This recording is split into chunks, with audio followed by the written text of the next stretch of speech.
ప్రభు నామానికే మహిమ కలుగును గాక.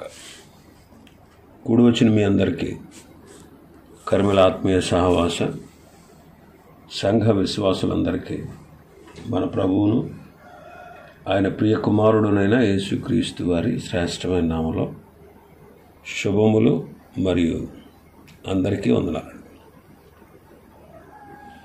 పరమగీతము 3వ అధ్యాయాన్ని మనం ధ్యానం చేసుకుంటాం.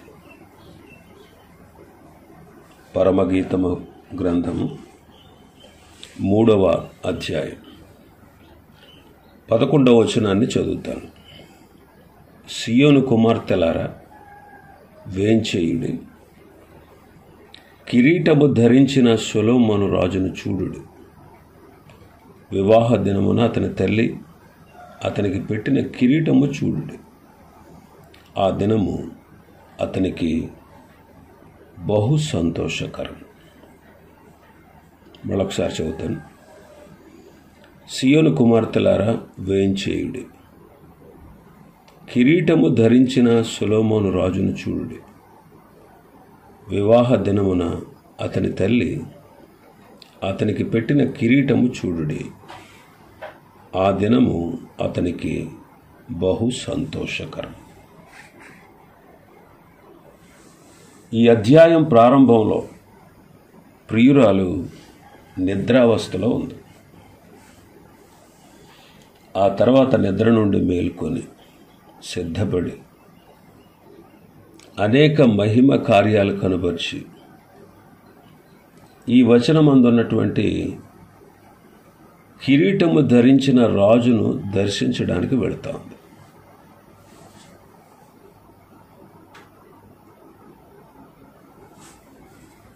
తన వివాహ దినమందు కిరీటము ధరించిన రాజును దర్శింప వెళ్ళుచు, సియోను కుమార్తెలారా వేంచేయుడి అని వాళ్ళని పురికొల్పుతా ఉంది. సియోను కుమార్తెలు, యెరూషలేము, సియోను ఈ రెండు పేర్లు యెరూషలేముకే చెందుతాయి. పట్టణమంతా యెరూషలేమే కానీ రాజభవనమునకు సమీపముగా ఉన్న రాజవంశస్థులు నివసించు భాగాన్ని సియోను అని పిలుస్తారు. అందుకని యెరూషలేము కుమార్తెలు, సియోను కుమార్తెలు అని ఈ గ్రంథమందు, ఈ పరమగీతమునందు వాడారు. యెరూషలేము వాస్తవ్యులందరూ యెరూషలేము కుమార్తెలు, సియోను వాస్తవ్యులందరూ సియోను కుమార్తెలు. యెరూషలేము కుమార్తెలు, సియోను కుమార్తెలు రక్షణ పొంది ఆయన రెండవ రాకడ కొరకు ఎదురు చూస్తూ బహుగా సంతోషించేవారు. అందుకే జకర్యా గారు ప్రవచించిన ప్రవచనంలో, జకర్యా గ్రంథం 9వ అధ్యాయం 9వ వచనం మనం చదివితే, సియోను నివాసులారా బహుగా సంతోషించుడి, యెరూషలేము నివాసులారా ఉల్లాసముగా ఉండుడి. నీ రాజు నీతిపరుడును రక్షణ గలవాడును దీనుడుగా గాడిదను గాడిద పిల్లను ఎక్కి నీ వద్దకు వచ్చుచున్నాడు. మత్తయి సువార్త 21లో మనం చదువుతాం. మళ్ళా మత్తయి సువార్తలో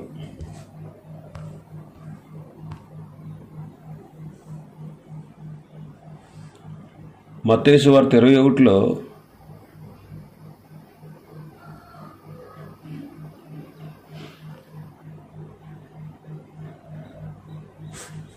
మూడవ వచనం, 5వ వచనం చదువుదాం. 5వ వచనం, ఇదిగో నీ రాజు సాత్వికుడై గాడిదను భారవాహిక పశువు పిల్లైన చిన్న గాడిదనెక్కి నీ వద్దకు వచ్చుచున్నాడని సియోను కుమారితో చెప్పుడి అంటారు. ఇక్కడ మత్తయి సువార్తలో సియోను కుమారి అని మనం చూస్తాం. కాబట్టి ఒకే పట్టణమందు ఉన్నటువంటి విశ్వాసులు అని దీని అర్థం. వేంచేయుడి అని పిలుస్తూ ఉంది. అంటే యెరూషలేము కుమార్తెలు సియోను కుమార్తెలను కిరీటము ధరించిన యేసుక్రీస్తు వారిని చూచుటకు పిలుస్తాం. ఆది కాండం నుండి మలాకి వరకు కిరీటము ధరించిన ప్రభువును చూడాలి. మరి ఆయన ఎక్కడ కనపడతారంటే 4 సువార్తలలో కిరీటధారి అయినటువంటి యేసుక్రీస్తును మనం చూడవచ్చు.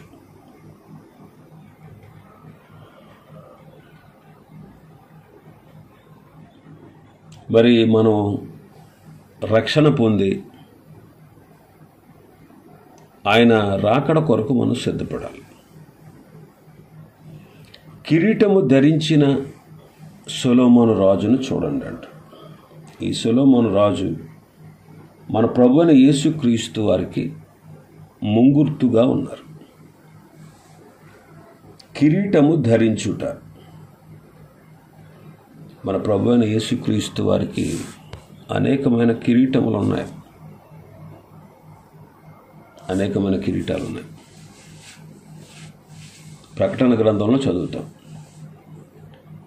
ప్రకటన గ్రంథం 19వ అధ్యాయం 12వ వచనం.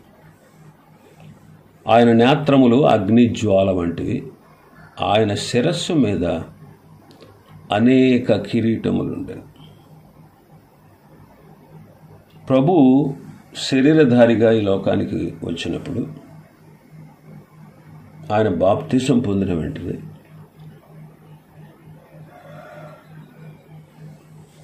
తండ్రి చూచి, అసలు యాక్చువల్గా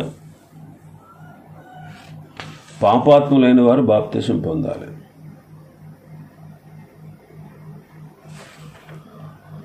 మరి ఈయన బాప్తిసం పొందినప్పుడు అంటే దేవుని నీతిని నెరవేర్చుట కొరకు మాదిరిగా బాప్తిసం పొందినప్పుడు ఆయన తండ్రి అయిన దేవుడు తన స్వరాన్ని వినిపిస్తూ, ఈయన నా ప్రియ కుమారుడు, ఈయన యందు నేను ఆనందించుచున్నాను అని పలికారు. ఇలా పలకడం వల్ల తండ్రి కుమారుణ్ణి ఘనపరిచారు. అదే ఆయన కిరీటం.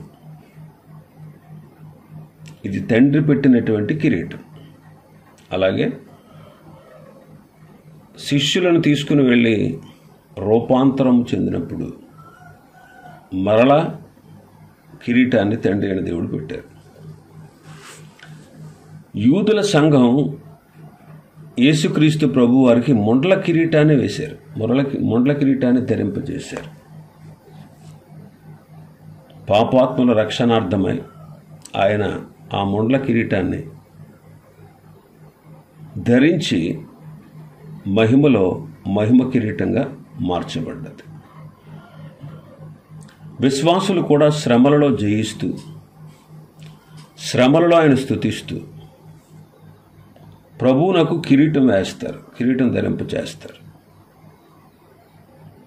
విశ్వాసులు ఎన్నిసార్లు ఎన్ని శోధనలు జయిస్తారో అన్ని మార్లు కూడా ప్రభువునకు కిరీటము ధరింపచేసినట్టే.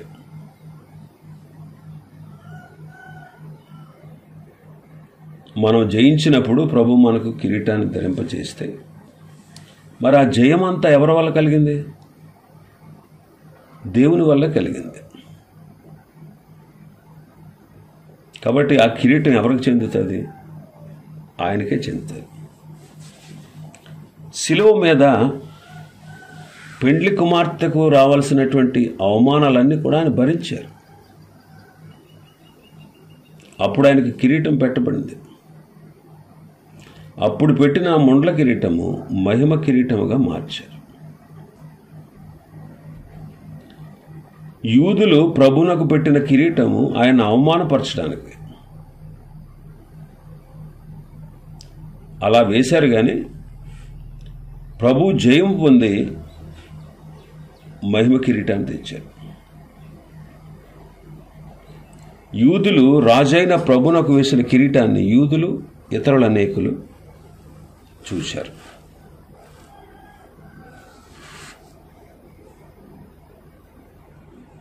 వివాహ దినమున అతని తల్లి అతనికి పెట్టిన కిరీటము చూడుడి అని మనం చదువుతున్నాం.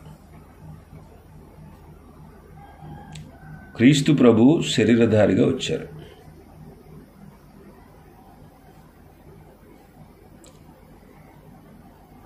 ఆయన తన స్వరక్తమిచ్చి సంఘాన్ని స్థాపించారు. పరలోక వాసి అయినటువంటి దేవుడు, అద్వితీయ కుమారుడైనటువంటి క్రీస్తు ప్రభు అలాగ భూమి మీద ఆయన జన్మించి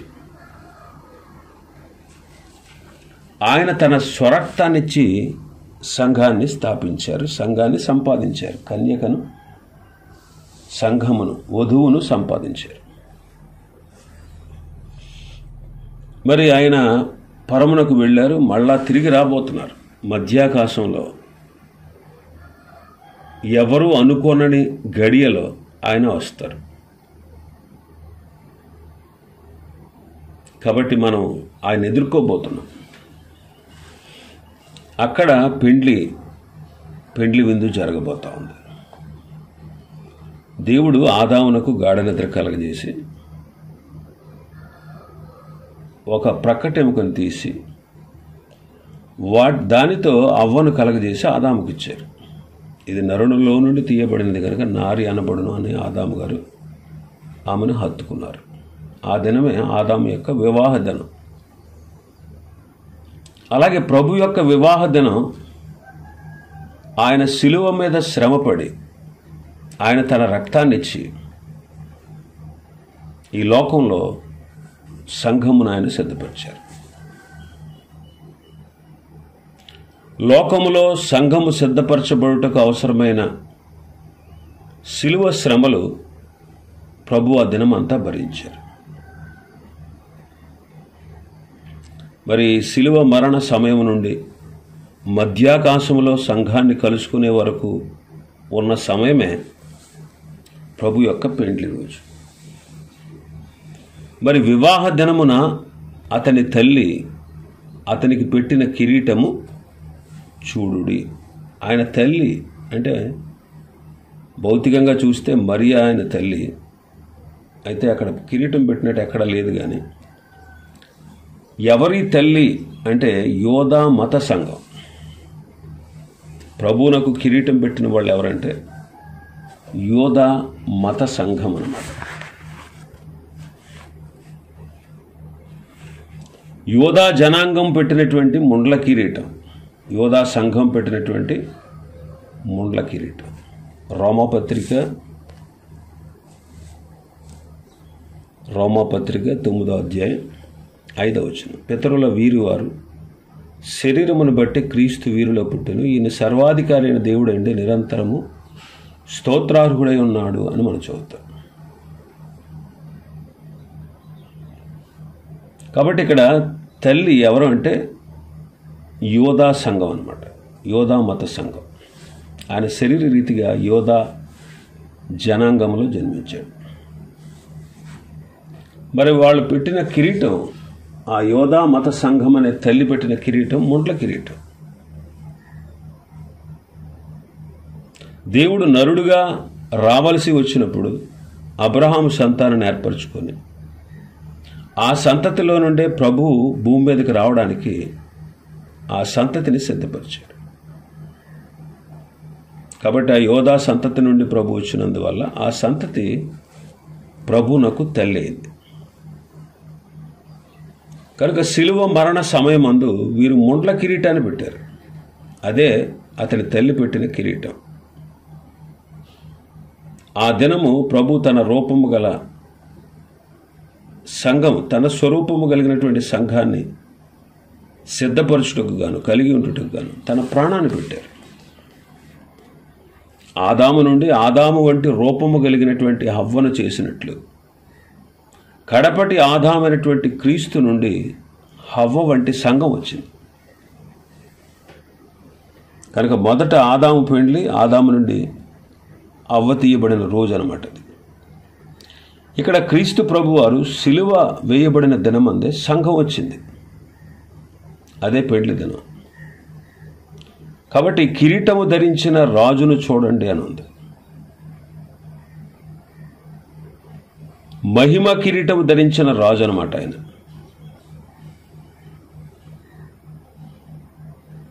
మరి మహిమ కిరీటం ధరించిన రాజును చూడడం అంటే ఇక్కడ కిరీటమును మనం చూడడం అన్నట్టు. అదే ముండ్ల కిరీటం. ఈ ముండ్ల కిరీటము నిదానించి చూచేవారు ధన్యులు. ఇలాంటి వారే రేపు మహిమ కిరీటధారి అయిన క్రీస్తును చూడగలరు.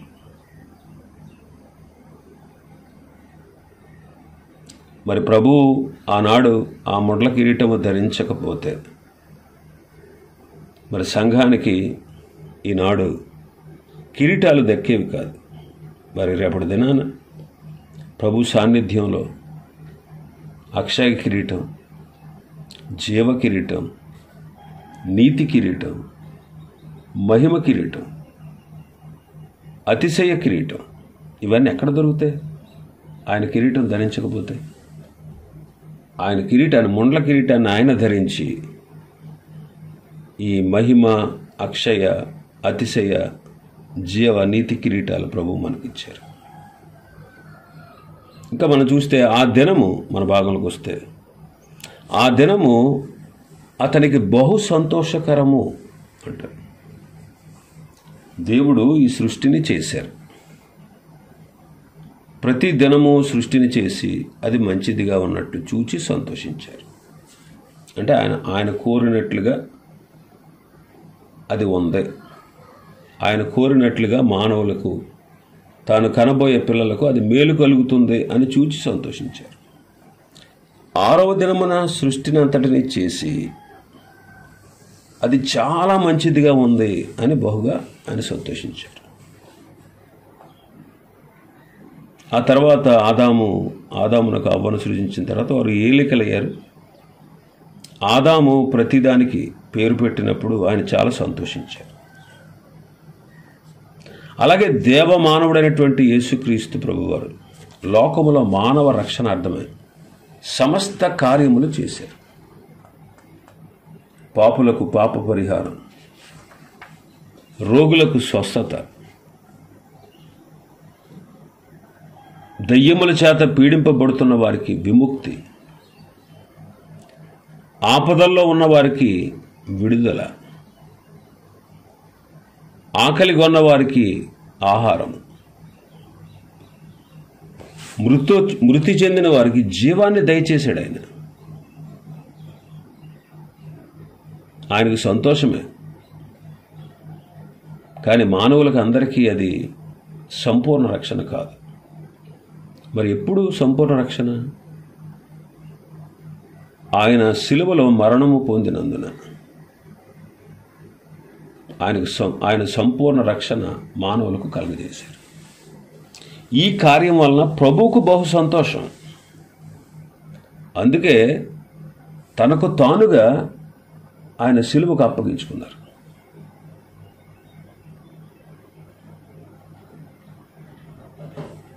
మరణం అనేది మనిషిని భయకంపితులను చేస్తుంది. అది కీడు అని మానవులు తలుస్తారు. కానీ ప్రభు యొక్క మరణం వల్ల మనకు మహిమ కలిగింది. ప్రభు యొక్క మరణం వల్ల మనకు మహిమ కలిగింది. ప్రభు కూడా శరీరధారి అయిన దినాల్లో ఆయనే చెప్పారు, ఇదిగో యెరూషలేమునకు వెళ్ళి పెద్దల చేత, ప్రధాన యాజకుల చేత, శాస్త్రుల చేత అనేక హింసలు పొంది చంపబడి 3వ దినమున లేచుట అగత్యమని యేసుక్రీస్తు ప్రభువారు తన శిష్యులకు తెలియజేయడం మొదలుపెట్టాడు. ఆయన పరిచర్యలో తన శిష్యులకు తెలియపరిచారు. అయితే పీతరు అంటాడు ఒకసారి ఆయన చేయి పట్టుకుని, ప్రభువా అది నీకు దూరమగును కాదు, అది నీకెన్నడనూ కలగదని ఆయన గద్దెంపసాగాడు. అయితే ఆయన పేతురు వైపు చూచి, సాతానా, నా వెనుకకు పొమ్ము, నీవు నాకు అభ్యంతర కారణమై ఉన్నావు. నీవు మనుష్యుల సంగతులనే తలంచుచున్నావు గాని దేవుని సంగతులను తలంపక ఉన్నావని పేతురుతో సాతానుని గద్దించాడు. పేతురుతో చెప్పాడు. అంటే మానవులకు ఆయన మరణం వలన మనకు మహిమ కలుగుతుందనే విషయం తెలియదు కనుక, అందుకే యూదులు కూడా ఆయనని సిలువకు అప్పగించారు. అలా ఎరిగి ఉంటే వారు సిలువకు అప్పగించకపోయిందురు. కాబట్టి ఆయన సిలువలో మరణించారు. తనంతట తానుగా ప్రాణం పెట్టారు. తనంతట తానుగా తిరిగి తీసుకునే అధికారం కూడా ఆయనకు ఉంది. కాబట్టి ఆయన తండ్రి నుండి వేరే ఆత్మీయ మరణం పొంది, శరీరం నుండి వేరే మరణాన్ని పొంది, ఆ మరణం అనే ముళ్ళుతో రెండవ మరణం అనే ముళ్ళును ఆయన విరిచివేశారు. మరణాన్ని జయించి తిరిగి లేచారు. కాబట్టి అపవాది వల్ల వచ్చినటువంటి మరణాన్ని ఆయన తీసివేశాడు. ఆయన తిరిగి సజీవుడయ్యాడు. ఆయనను బట్టి ఈనాడు ఆయన యందు విశ్వాసం ఉంచిన మనం అందరం కూడా సజీవులమే. అందుకనే ఆ దినము, సిలువ వేయబడిన దినము, కిరీటము ధరించిన దినము మన ప్రభువుకు ఎంతో సంతోషం. ఎందుకంటే ఆయన తను చేసిన కార్యం ద్వారా మానవులకు రక్షణ దొరికింది. ఈనాడు మనం రక్షణ పొందగలుగుతాం. కారణం అది ఆయన చేసినటువంటి త్యాగం.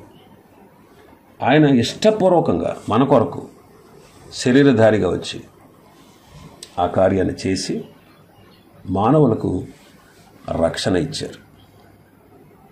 అందుకే ఆ దినము అతనికి బహు సంతోషకరం. ఇవండి 3వ అధ్యాయంలో ఉన్నటువంటి విషయాలు. ప్రభు చిత్తమైతే రేపటి దినం 4వ అధ్యాయాన్ని మనం ప్రారంభించుకుందాం. దేవుడి వర్తమాన వాక్యాన్ని మన వెలికిడిలో ఆశీర్వదించునుగాక. ఆమేన్.